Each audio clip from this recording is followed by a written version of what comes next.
Saludos, les doy la más cordial bienvenida a este módulo 1 dedicado al Reglamento Sanitario Internacional, las capacidades básicas y la coordinación operativa en puntos de entrada. Yo soy Fara Peña, consultora nacional de emergencias en salud en la OPS-UMS en República Dominicana. En esta sesión vamos a revisar los elementos esenciales del Reglamento Sanitario Internacional, de ahora en adelante RSI, y sobre todo vamos a ver cómo se traducen en acciones concretas en los puertos, aeropuertos y pasos fronterizos terrestres. La idea es que puedan comprender cómo el marco internacional orienta las acciones de detección, prevención, comunicación, toma de decisiones, así como la respuesta ante eventos de salud pública en los puntos de entrada. La ruta de aprendizaje de este módulo se organiza en 4 momentos. El primer momento vamos a comprender el RSI como un instrumento jurídico y operativo para la seguridad sanitaria. Luego vamos a reconocer las capacidades básicas que existen en los puntos de entrada. En tercer lugar, vamos a revisar cómo se organiza la gobernanza y la coordinación operativa. Es decir, vamos a ver quién participa, quién comunica, quién decide y cómo se documentan las acciones. Finalmente, vamos a llevar esos contenidos a un caso aplicado para visualizar cómo el RSI convierte en esos compromisos en decisiones concretas ante un evento de salud pública en un punto de entrada. El propósito de esta clase es fortalecer las capacidades para poder interpretar y aplicar el RSI vigente en la gestión sanitaria en los puntos de entrada. Y eso implica reconocer el marco normativo, los principios y el alcance que tiene el reglamento, así como las capacidades básicas que son aplicables a estos contextos de puertos, aeropuertos y pasos fronterizos terrestres. Pero también implica poder identificar los roles, las responsabilidades, los mecanismos de coordinación interinstitucional que son necesarios para la toma de decisiones en un punto de entrada. Y al finalizar, se espera que ustedes puedan relacionar los principios y las obligaciones y compromisos del RSI con situaciones operativas que puedan ser reales para establecer acciones de detección, comunicación, activación de medidas, revisión documental, coordinación y seguimiento. Iniciamos con una idea central y es que el Reglamento Sanitario Internacional no es solo un documento técnico, sino que es un compromiso de Estado, como dice en esta diapositiva, y eso significa que su implementación entonces requiere de la participación de múltiples instituciones y no únicamente del Ministerio de Salud, porque se trata de un compromiso del Estado. En los puntos de entrada, esta visión es generalmente y especialmente muy importante, porque allí entonces convergen salud pública, autoridades portuarias, autoridades aeroportuarias, depende del tipo de punto de entrada en el que estemos hablando, migración, aduanas, seguridad, operadores de transporte, servicios de salud, laboratorio y otros sectores que vamos a ver en lo adelante. Las enfermedades y los eventos de salud pública han acompañado a la humanidad a lo largo de la historia. Y a medida en que las sociedades crecieron, se intensificaron los viajes, como podemos ver en esta diapositiva que muestra un poco la movilidad, pero no solo los viajes, sino también el comercio, la urbanización y el contacto, tanto entre personas como con animales y los ecosistemas. Entonces, todo esto aumentó la posibilidad de propagación de enfermedades. Y en la historia de las pandemias nos muestra que los riesgos sanitarios no se comportan de una manera aislada, sino que se desplazan con las personas, con los medios de transporte, con las mercancías y con las dinámicas sociales y económicas que cada día son más frecuentes. Y en ese contexto, entonces, los puntos de entrada son espacios críticos para la seguridad sanitaria, no solamente porque pueden detener los riesgos, sino principalmente porque pueden contribuir a detectarlos, comunicarlos y responder oportunamente. Como ven en esta diapositiva, pasamos de tener siglos para que una enfermedad pasara de un lugar a otro, luego con la peste bubónica, años, con la gripe española, todavía más cercana a la actualidad fueron 4 meses y lo más reciente que tenemos, COVID, con 8 semanas para propagarse entre un territorio y otro. En esta diapositiva que vemos acá, resumimos con un mensaje fundamental que el valor del sistema está en la oportunidad. Está en la oportunidad porque detectar a tiempo amplía el margen de acción y de control. Si hacemos una detección tarde, se reduce ese margen de control. Si notificamos tarde, se retrasa entonces la respuesta. Y si confirmamos tarde, también se limita la posibilidad de contener o mitigar un evento. Entonces, en los puntos de entrada, la oportunidad depende de que existan procesos claros. ¿Quién da la señal? ¿Quién la detecta? ¿A quién se comunica? ¿Cómo se registra? ¿Quién evalúa el riesgo que se presenta? ¿Y qué medidas iniciales se deben adoptar? En este contexto, entonces, la alerta temprana y la respuesta rápida no dependen solamente de tener una norma, sino que dependen de las capacidades operativas que funcionan en la práctica. En esta imagen podemos visualizar algunos ejemplos de cómo el Reglamento Sanitario Internacional ha ido cambiando en el tiempo.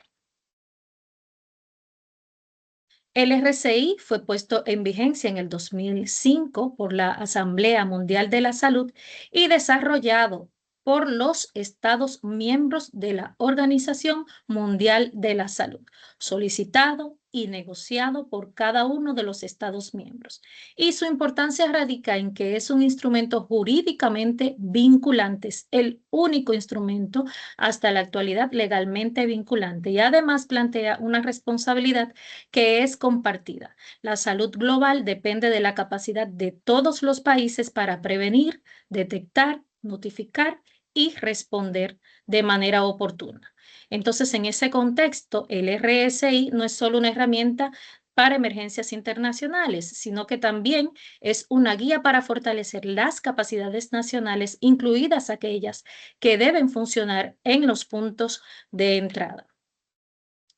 El RCI, como mencioné, ha evolucionado conforme pasa el tiempo, desde instrumentos previos centrados en enfermedades específicas y medidas que estaban principalmente vinculadas a zonas fronterizas, hacia un enfoque actual que es mucho más amplio. Antes el análisis estaba en una lista limitada de enfermedades y en medidas que estaban predefinidas, pero ahora el Reglamento Sanitario Internacional se aplica a todas las amenazas de salud pública con potencial de transmisión o propagación a nivel internacional, independientemente de su origen y su modo de transmisión. Y también es importante recordar que el RSI del 2005 ha sido enmendado en varias ocasiones, en este caso ese del 2005, en el 2014, 2022 y en el 2024, la más reciente enmienda aplicada al RSI 2005. Y para efectos de esta clase, cuando hablamos del Reglamento Sanitario Internacional vigente, consideramos esas enmiendas, especialmente las del 2024, que tienen implicaciones para la coordinación nacional, los documentos sanitarios y la preparación ante emergencias. La finalidad del Reglamento Sanitario Internacional es prevenir, proteger, controlar y dar una respuesta de salud pública ante la propagación internacional de enfermedades. Pero hay un elemento clave. Esa respuesta debe ser proporcionada y restringida al riesgo particular, evitando interferencias innecesarias con el tráfico y el comercio internacionales. Este principio es muy relevante para los puntos de entrada, porque no se trata de cerrar o detener o interrumpir operaciones sin justificación. Se trata de evaluar el riesgo y aplicar las medidas que sean razonables, oportunas, que estén documentadas y basadas en la evidencia. El RCI también introdujo cambios importantes. Primero, que no se limita a enfermedades específicas como hemos mencionado, sino cualquier otro daño o evento que pueda entrañar un daño importante para la salud humana, independientemente de su origen. En segundo lugar, que también permite a la OMS que tome en cuenta la información no oficial y solicite la verificación a los estados partes para poder confirmar un evento. Y en tercero, que establece el mecanismo para determinar una emergencia de salud pública de importancia internacional conocida como SPI. Y cuarto, que incorpora la protección de los derechos humanos de los viajeros y otras personas. Y eso significa que las medidas de salud pública deben aplicarse con criterios técnicos, pero también con respeto a la dignidad y al derecho de las personas. El RCI no se limita solamente a enfermedades transmisibles. Su alcance incluye diferentes tipos de riesgo y amenazas de salud pública. Como vemos en esta diapositiva, estos eventos pueden incluir infecciosos, zoonóticos, relacionados con los alimentos, con el agua, medioambientales, químicos, radiológicos o vinculados con emergencias de salud y desastres. Esto es importante porque en los puntos de entrada pueden identificarse señales de distinta naturaleza, por ejemplo, un viajero enfermo, un brote a bordo de una embarcación, una sospecha de contaminación, un riesgo químico o un problema sanitario en alimentos, agua o residuos. Y el enfoque del Reglamento Sanitario Internacional entonces permite abordar esa diversidad de riesgos de una manera integrada. Y es por esto que la implementación del RSI requiere una coordinación multisectorial. Aunque salud tiene un rol rector, no puede operar de manera aislada. Se requiere articulación con economía, planificación, agricultura, ganadería, energía, cancillería, migración, autoridades portuarias, aviación civil, fuerzas de seguridad, protección civil y otros sectores, incluido el sector privado. En los puntos de entrada, eso todavía es más evidente. Por ejemplo, en un aeropuerto se requiere coordinación con la autoridad aeroportuaria, pero también con las líneas aéreas, con migración, con aduana, con seguridad, con los servicios médicos, con epidemiología, con salud ambiental y con los operadores, así como todo el equipo de gestión de riesgo. En un puerto, además, intervienen autoridades marítimas, operadores portuarios, los capitanes de las embarcaciones, las agencias navieras y otros actores, además de los antes mencionados. Y, por ejemplo, en los pasos fronterizos terrestres, la dinámica incorpora autoridades fronterizas, transporte terrestre, comunidades de la zona fronteriza de ambos lados de las fronteras y la coordinación binacional cuando corresponda. Entonces, por eso decimos que las autoridades y los arreglos operativos pueden variar según el tipo de punto de entrada, sea marítimo, aéreo o terrestre. El marco operacional del Reglamento Sanitario Internacional se puede resumir en 4 funciones clave que vemos acá: detectar, evaluar, notificar y responder.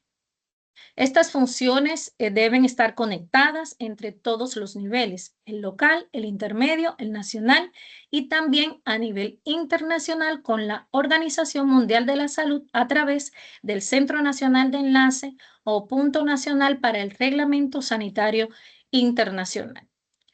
En los puntos de entrada, eso significa que cuando un evento es detectado en el terreno, debe tener una ruta clara de comunicación, desde el personal que identifica la situación hacia la autoridad competente, al nivel provincial o intermedio y de ahí al nivel nacional y cuando corresponda, de acuerdo al canal establecido a través del CNE, del Reglamento Sanitario Internacional, entonces el canal internacional debidamente establecido.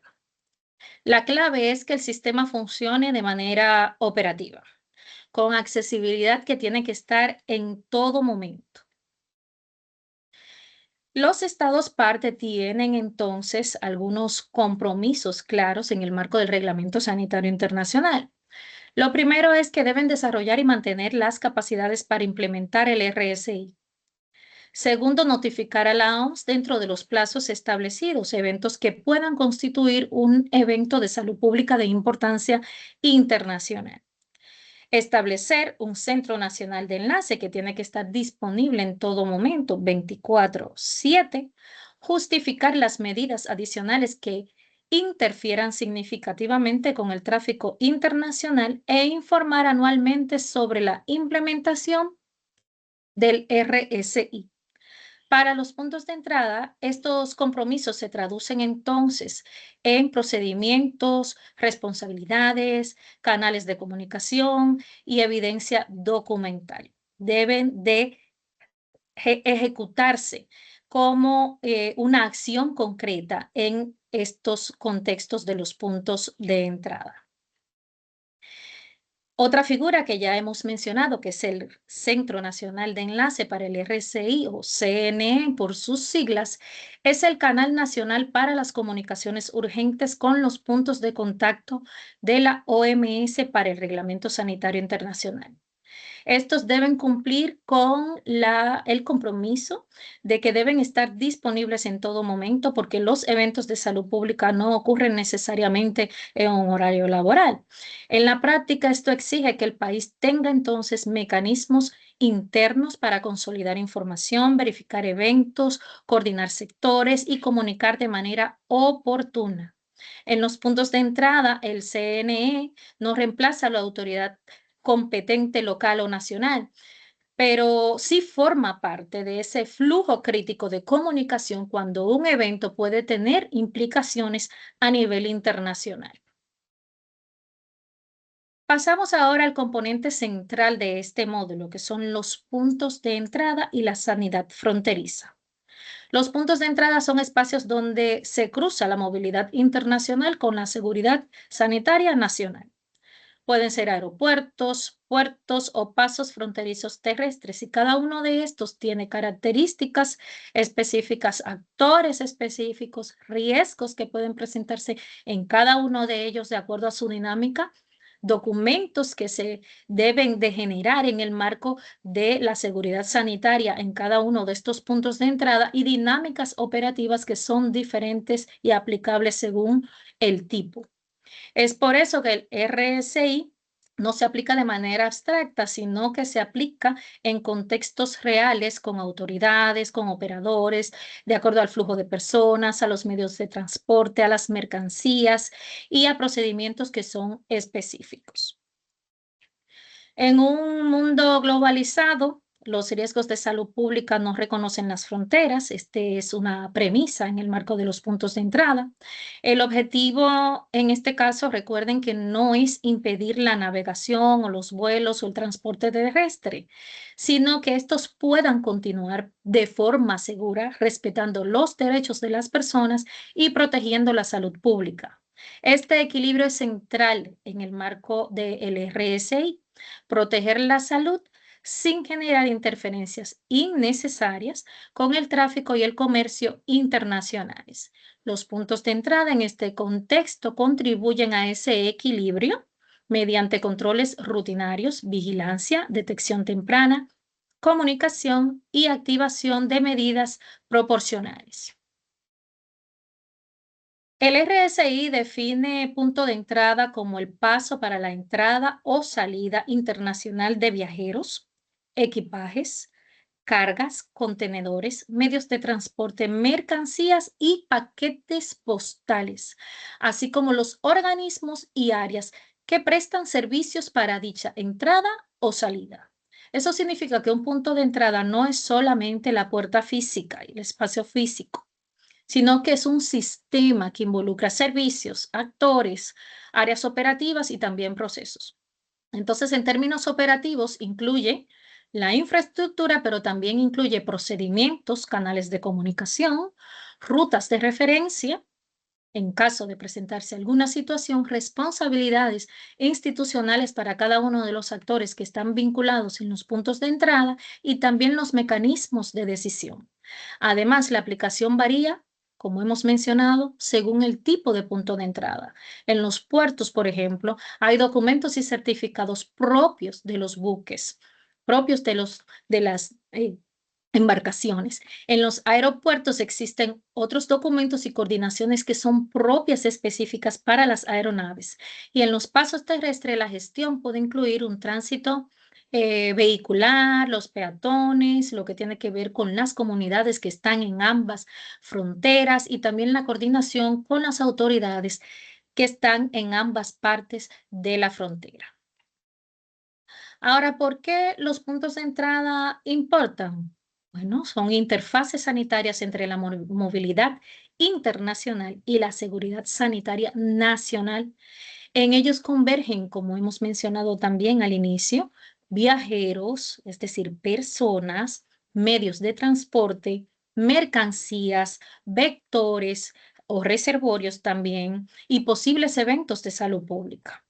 Entonces, el riesgo puede originarse incluso antes del viaje o durante el transporte o en la zona ya propiamente de influencia del punto de entrada. Entonces, en ese contexto, la detección temprana en el punto de entrada puede reducir la probabilidad de propagación internacional y facilitar una respuesta que sea más oportuna. Proteger la salud pública preservando en lo posible la continuidad del tráfico y del comercio internacionales y evitando interferencias que puedan ser consideradas innecesarias. Podemos organizar entonces las funciones de los puntos de entrada en 3 bloques: prevención y control, alerta temprana y respuesta. La prevención y control incluye controles sanitarios rutinarios, saneamiento, control de vectores, revisión de las condiciones sanitarias y medidas de salud ambiental. La alerta temprana entonces implica detectar eventos inusuales, señales, rumores o situaciones que puedan requerir evaluación. Y la respuesta incluye entonces activar los planes de contingencia, coordinar con los actores clave y adoptar medidas de salud pública que sean proporcionales a ese riesgo que ha sido evaluado.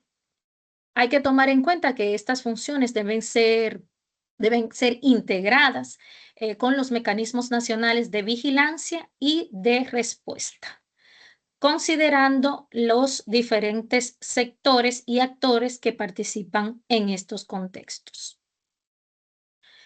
El RSI distingue diferentes situaciones aplicables a los puntos de entrada. Hay disposiciones generales que aplican a todos ellos, a todos los puntos de entrada, pero también existen puertos autorizados, por ejemplo, para emitir determinados certificados sanitarios. Y además los estados deben de designar puertos y aeropuertos donde se desarrollen capacidades básicas y pueden designar pasos fronterizos terrestres cuando existan razones de salud pública que lo justifiquen. Este punto es clave. No todos los puntos de entrada tienen exactamente las mismas funciones documentales o los mismos requisitos específicos, aunque todos deben tener mecanismos básicos de vigilancia, comunicación y respuesta según su nivel de función. Y por lo tanto, como se muestra en esta imagen, tenemos un grupo de puntos de entrada, de espacios que cumplen con esa definición de lo que es punto de entrada. Y hay algunos de ellos, en el caso de los puertos, que están autorizados para emitir certificados y hay tanto en puertos como aeropuertos y cuando aplique en los pasos fronterizos terrestres designados. En el marco del reglamento, el compromiso es de designar al menos un aeropuerto y un aeropuerto por cada país ante el Reglamento Sanitario Internacional. En el artículo 20 se refiere a aeropuertos y puertos que son designados ante el RSI y estos deben desarrollar las capacidades que están previstas en el anexo 1 y vamos a verlas más adelante. En el artículo 21, entonces se refiere ya cuando se trata de un paso fronterizo terrestre que pueden ser designados cuando las razones de salud pública lo justifiquen. Y debe de haber un compromiso y una designación binacional, es decir, en ambos lados de la frontera. Entonces, esto muestra nuevamente que la tipología del punto de entrada, es decir, el tipo de punto de entrada importa mucho. No es lo mismo cuando se trata de un puerto internacional con tráfico marítimo y certificación sanitaria de buques que un aeropuerto con vuelos internacionales o un paso fronterizo terrestre con un tránsito binacional. No obstante, la coordinación operativa siempre debe de estar y debe de adaptarse a esa realidad. La designación de puntos de entrada tiene un objetivo práctico: priorizar recursos que siempre son limitados. Ningún país puede fortalecer todos los puntos de entrada al mismo tiempo y al mismo nivel. Es por eso que se identifican aquellos que tienen una mayor relevancia desde el punto de vista de salud pública. Pero la designación no significa que los puntos de entrada no designados quedan por fuera de la preparación. Siempre puede ocurrir un evento de salud pública en un punto que no esté designado. La designación lo que hace es orientar esa priorización de los recursos, pero todos los puntos de entrada requieren mecanismos básicos de alerta, de comunicación y de respuesta. El segundo objetivo de la designación está relacionado con la rendición de cuentas y el monitoreo internacional. El instrumento de autoevaluación para la presentación de esos informes anuales que habíamos mencionado, que era un compromiso que hicieron los países a la firma del Reglamento Sanitario Internacional. Este instrumento es llamado SPAR por sus siglas en inglés y permite que cada uno de los países pueda reportar el avance que tiene en la implementación y sostenibilidad de las capacidades básicas en el marco del RCI, incluidas las que están relacionadas con el punto de entrada. Esto ayuda a poder identificar cuáles son los progresos y las áreas que requieren fortalecimiento, pero también las prioridades de cooperación técnica. En términos prácticos, la designación permite ordenar recursos, pero también demostrar los mecanismos internacionales, cómo se están desarrollando las capacidades en el momento en que se hace la evaluación. Ahora vamos a ver cada uno de estos criterios. Los criterios de designación ayudan a determinar cuáles son los puntos de entrada que van a priorizarse para fortalecer aún más las capacidades y las medidas que son adicionales a las que tienen que tener todos los puntos de entrada de manera rutinaria. Estos criterios incluyen densidad poblacional, volumen y tráfico, frecuencia del tráfico, los riesgos de salud pública, la situación epidemiológica, cómo están las instalaciones y las capacidades disponibles, las características que tienen que ver con el tipo de transporte multimodal y las posibilidades de designación conjunta cuando aplique para los casos fronterizos terrestres. No se trata de una decisión puramente administrativa, sino que es una decisión que está basada en el riesgo, en la exposición, en la capacidad y en la relevancia sanitaria. La densidad poblacional en el entorno del punto de entrada es relevante porque un evento detectado en ese espacio puede tener un mayor impacto si existiera una población numerosa en su zona de afluencia. Un aeropuerto, un puerto, un paso terrestre ubicado cerca de zonas que están densamente pobladas puede requerir una mayor capacidad para detección, comunicación y respuesta. Entonces, ese criterio ayuda a valorar el posible impacto de un evento sobre la población cercana. El volumen y la frecuencia del tráfico internacional también son determinantes en un punto de entrada con alto flujo de viajeros, mercancías, medios de transporte. Puede tener una mayor probabilidad de recibir eventos o riesgos sanitarios y es por eso que la frecuencia de los vuelos, los buques, los transportes terrestres, la carga, los pasajeros deben de considerarse a la hora de priorizar las capacidades. Los riesgos para la salud pública, el riesgo no depende solamente del punto de entrada, también depende en las zonas de origen y de tránsito del tráfico internacional, si los viajeros, las mercancías o los medios de transporte provienen de zonas con eventos activos o que tienen riesgos ya identificados, el punto de entrada entonces debe estar preparado para recibir información evaluar el riesgo y aplicar las medidas proporcionales a ese riesgo.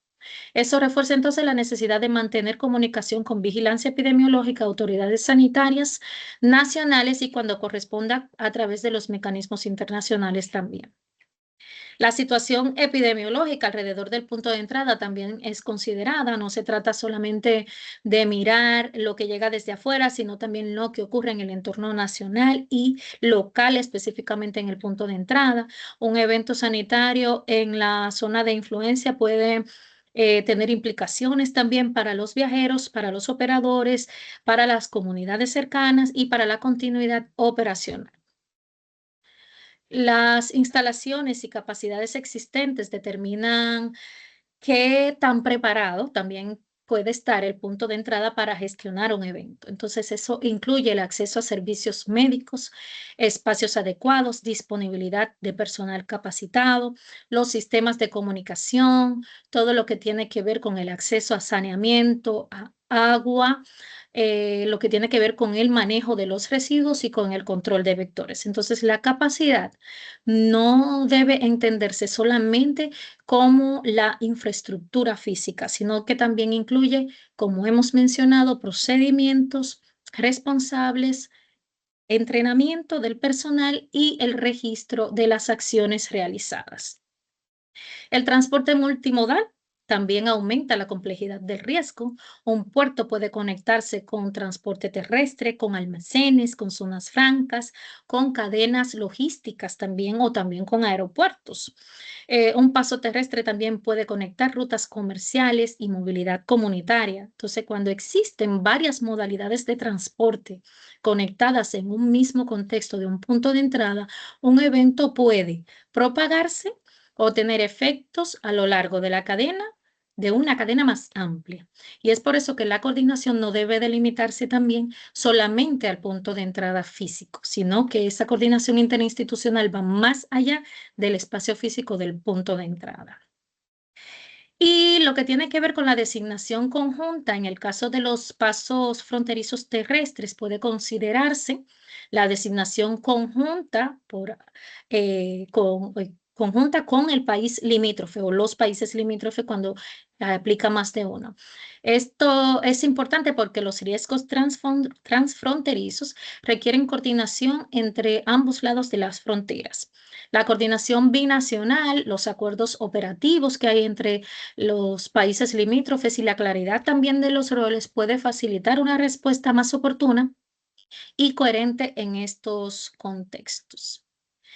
La evaluación de los requisitos de la capacidad básica permite reconocer el estado de las capacidades en los aeropuertos, puertos y pasos fronterizos terrestres designados.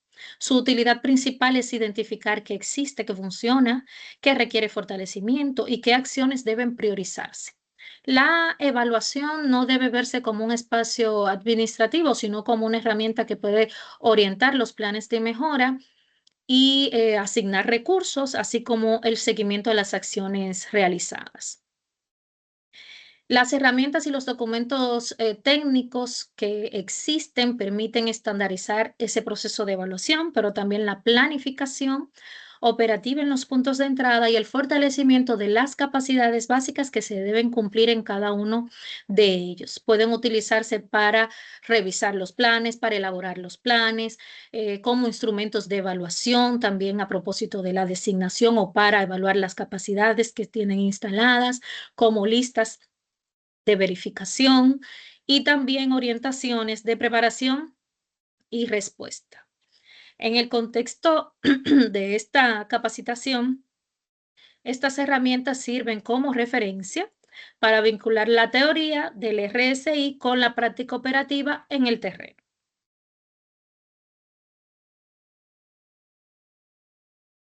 Entramos ahora en el bloque de las capacidades básicas. El RSI no se limita a pedir que existan normativas.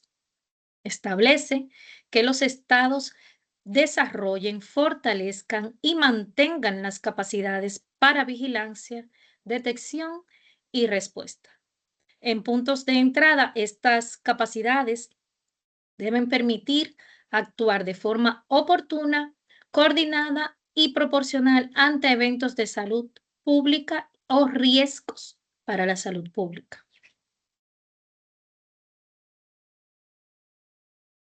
El anexo 1A se refiere a las capacidades de vigilancia y respuesta en los niveles local, intermedio y nacional.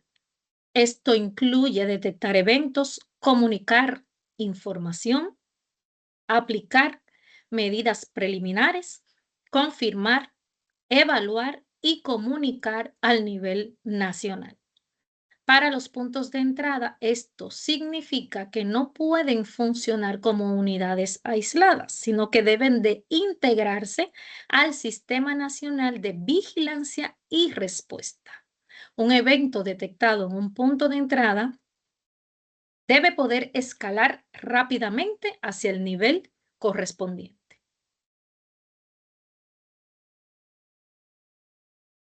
En el anexo 1B establece requisitos específicos para los puntos de entrada que son designados. En este caso, de acuerdo a los compromisos, al menos un puerto y un aeropuerto como hemos designado, como hemos mencionado anteriormente.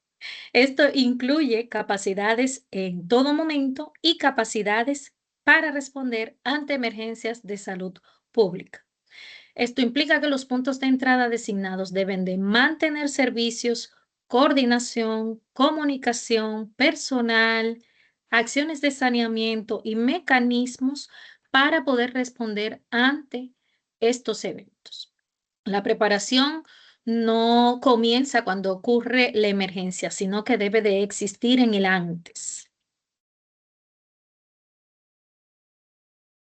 Las capacidades básicas en los puntos de entrada pueden agruparse entonces en esos dos momentos. La capacidad que tiene que haber en todo momento, y eso aplica a todos los puntos de entrada, independientemente de si están designados o no. Y ahí debe de existir acceso a servicios médicos, transporte seguro, personal capacitado, acciones de saneamiento, disponibilidad y acceso a agua, lo que tiene que ver con acceso a alimentos, al manejo de residuos, al control de vectores y a la comunicación. Y cuando se trata de una emergencia de salud pública, entonces hay adicionales a las capacidades de todo momento, se requiere otros tipos de capacidades adicionales. En este caso, para evaluar y atender a viajeros, contar con espacios adecuados para su evaluación, aplicar medidas sanitarias según corresponda de manera inicial, inspeccionar y controlar los medios de transporte involucrados. Entonces, las capacidades básicas deben funcionar en la práctica y por lo tanto requieren de procedimientos, de quiénes son los responsables, de asignación y disponibilidad de recursos, de entrenamiento del personal y de registrar las acciones que se van y comunicaciones que se van ejecutando.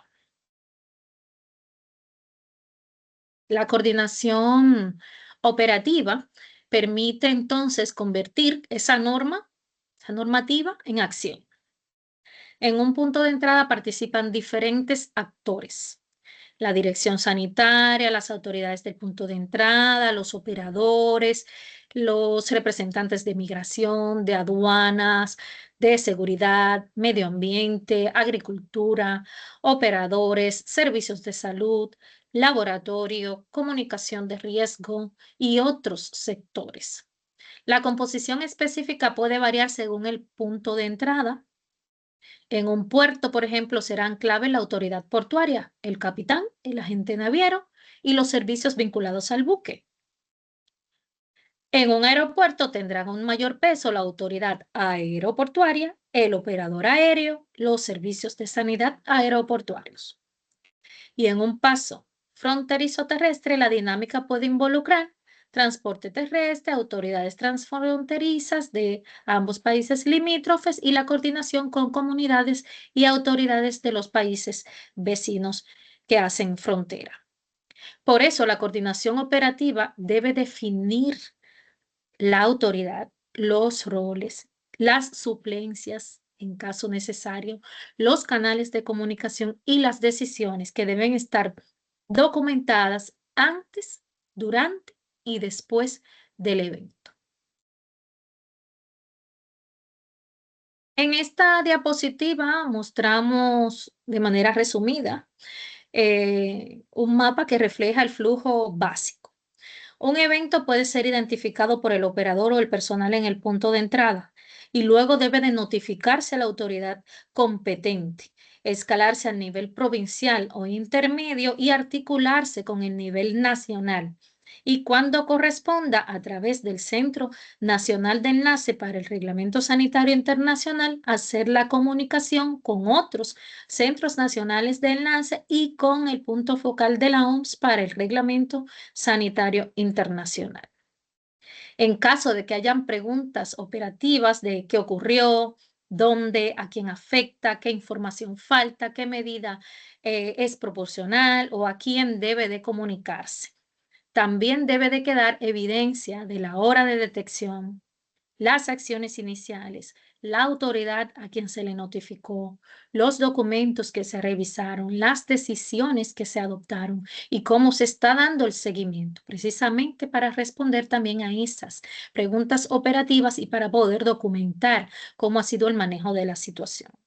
El flujo debe de funcionar 24/7, como hemos mencionado, y debe ser conocido por todos los actores relevantes y que están vinculados en el punto de entrada para que cuando ocurra todo fluya de manera natural.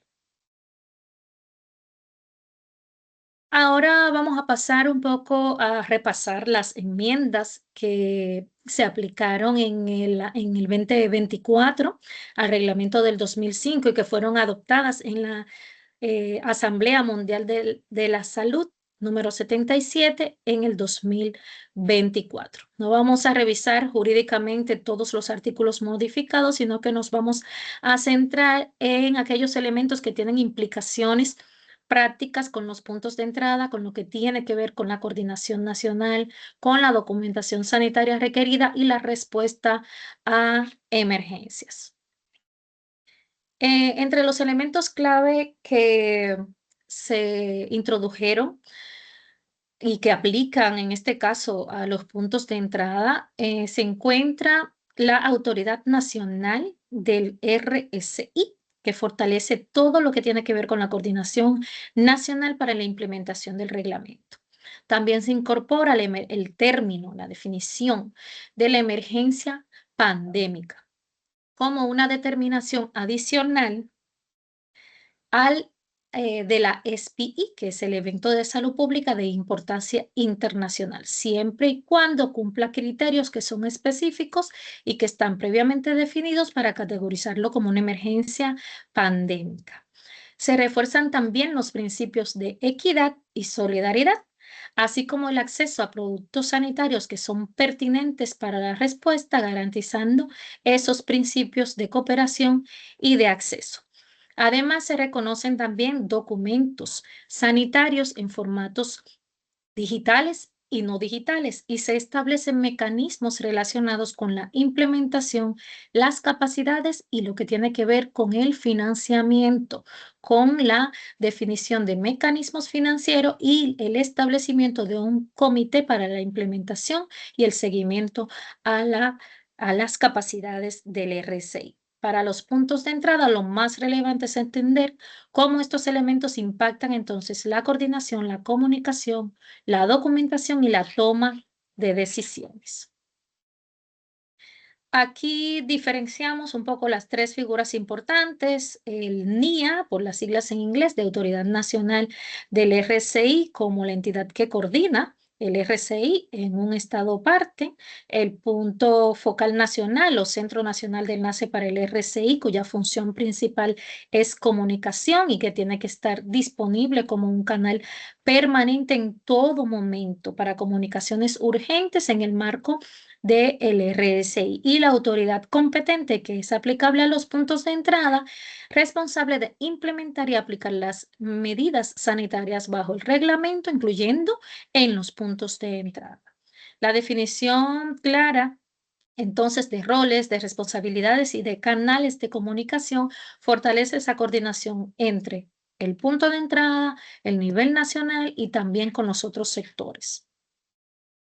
La SPI y emergencia pandémica, en este caso, la emergencia pandémica no reemplaza al evento de salud pública de importancia internacional, sino que es una determinación adicional cuando se cumplen algunos criterios que son específicos para los puntos de entrada. Eso implica que puede haber una coordinación que tiene que ser reforzada, que se pueden ajustar las medidas de salud pública que se están implementando, puede requerir también revisión de documentación sanitaria de una manera más exhaustiva, comunicación clara también con los operadores y aplicación de medidas que sean proporcionales al riesgo. Entonces, aquí el mensaje operativo es que incluso en escenarios de alta preocupación internacional, hay que aplicar medidas que sean basadas en riesgo y en la evidencia, hay que evitar restricciones desproporcionadas y que no estén justificadas y hay que documentar bien las decisiones y las comunicaciones que se realizan.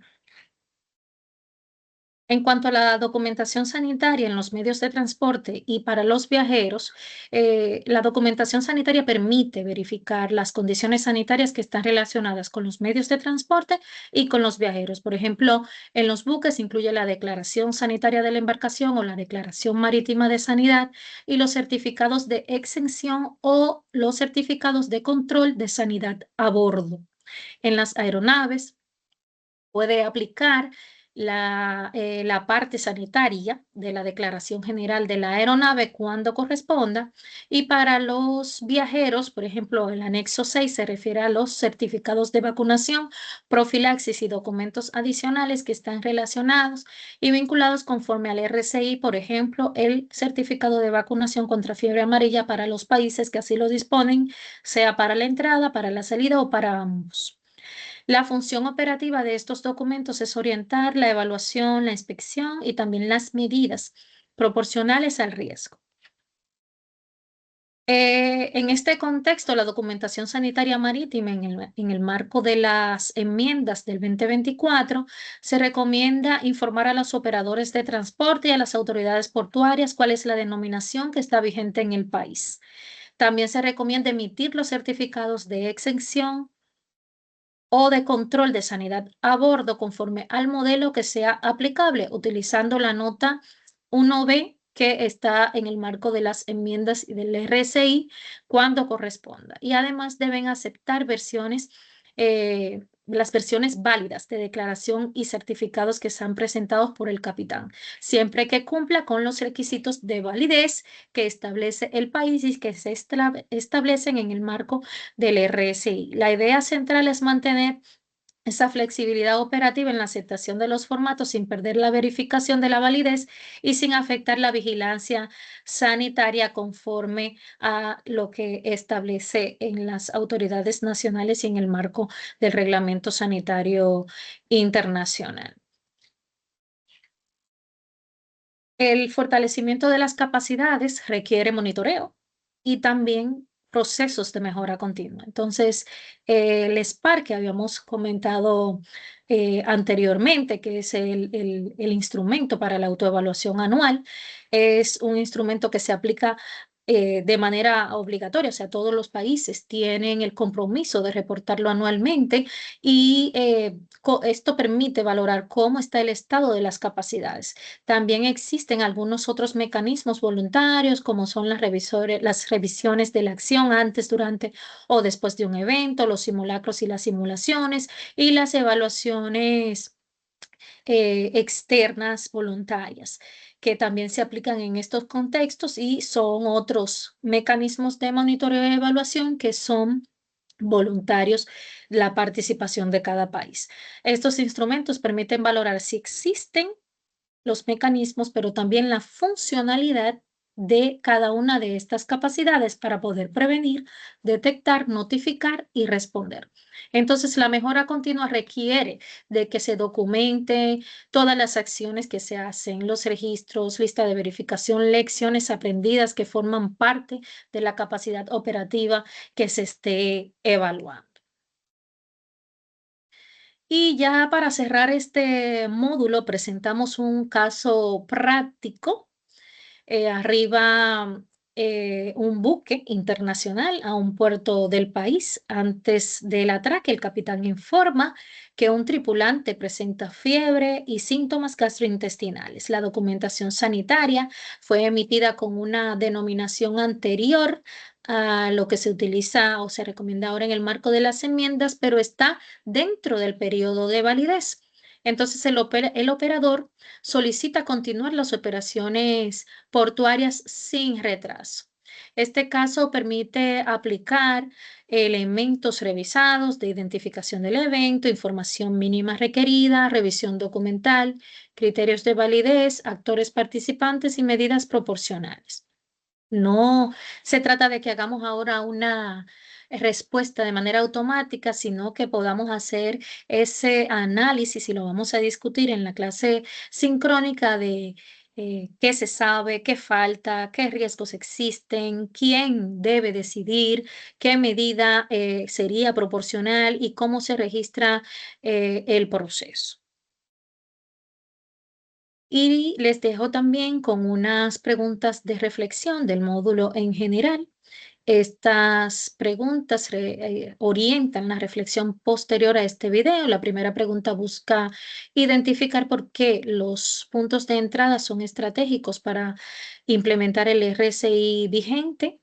La segunda invita a analizar cómo se articulan la autoridad sanitaria nacional del RSI, el punto focal nacional o centro nacional de enlace y las autoridades competentes en la gestión de un evento. La tercera pregunta aborda las capacidades básicas en todo momento y ante una emergencia de salud pública. La cuarta se enfoca en la flexibilidad documental sin comprometer la vigilancia sanitaria y la quinta pregunta permite integrar todo el módulo. ¿Qué pasos aseguran la notificación oportuna, la respuesta proporcional ante un evento detectado en un punto de entrada? Y para cerrar, quiero reforzar estas tres ideas. Primero, la implementación del RCI requiere de capacidades básicas nacionales que estén fortalecidas. Segundo, la coordinación multisectorial es indispensable, especialmente en los puntos de entrada donde convergen múltiples instituciones y operadores. Tercero, el sistema mundial de alerta y respuesta depende de la capacidad de los países para detectar, comunicar y responder oportunamente y la salud pública mundial es tan fuerte como su eslabón más débil. Por eso fortalecer los puntos de entrada es una responsabilidad que es compartida y es también una inversión en la seguridad sanitaria nacional e internacional. Entonces, muchas gracias. Muchas gracias a todos. Los invito a revisar los materiales del módulo, a completar la lectura guiada, a responder las preguntas de reflexión con base en los contenidos abordados. En la sección sincrónica podremos también profundizar en la aplicación práctica de estos elementos, especialmente a partir del caso que les planteamos y otros que ustedes puedan tener también como ejemplos o dudas y de las experiencias también que ustedes tengan como participantes. Entonces, nos vemos en la próxima sección. Muchas gracias y hasta pronto. Un placer.